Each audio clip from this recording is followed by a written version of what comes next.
The next type of plan is methods. Again, it is a standing plan which can be defined as a formulative way of doing routine or repetitive jobs. The manager decides in advance the common way of doing a job, so that now the points are that there is no doubt in the minds of employees, there can be uniformity in actions of employees. These help in applying the techniques of standardization and simplification. These act as guide for employees. Method deals with tasks comprising one step of a procedure and specifies how these steps has to be performed. And the last one, selection of proper method saves time, money and efforts and resources and increases the efficiency. In the common way of If the common way of doing the job is not decided in advance, then there will be confusion and comparison will not be possible.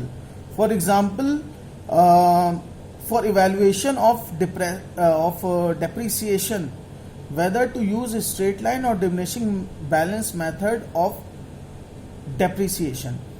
Now the thing is, if we combine the methods with the procedure, so there is a very sharp difference between procedure and the methods.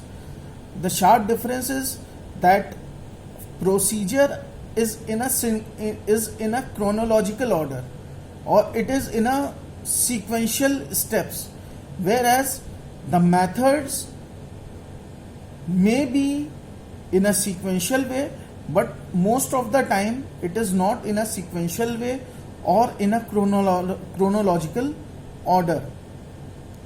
So the features of methods, if we discuss, is that standardized way in which a task has to be performed.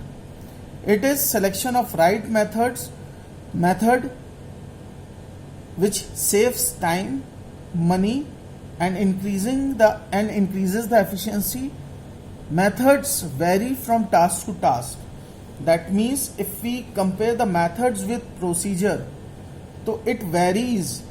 It not varies in a broader perspective, but it varies in a sharper perspective. That means if I am supposed to make a cup of tea, so for me I can use various methods to make a cup of tea. I can boil water first, then I can boil milk, and then in a boiled water I can put on the tea leaves, I can put on sugar, I can put on ginger, and at last after the boiling I can use the milk, and then I can pour it into the cup of tea, and I can thus make it available for an individual. So this is my method. But for another person to make a cup of tea, he can use various other ways. That means he may use another way through boiling the water and the milk in the same proportion, and at the same time he can add tea leaves, sugar, or if he think that ginger is a suitable ingredient for making the tea, then he might or he might not use the ginger as well. He can boil all these things in a particular saucepan, and then he can pour it into the cup and can serve. So the final objective is to make the tea, but the making of tea is comprising of various methods. It is not a procedure, it is various methods.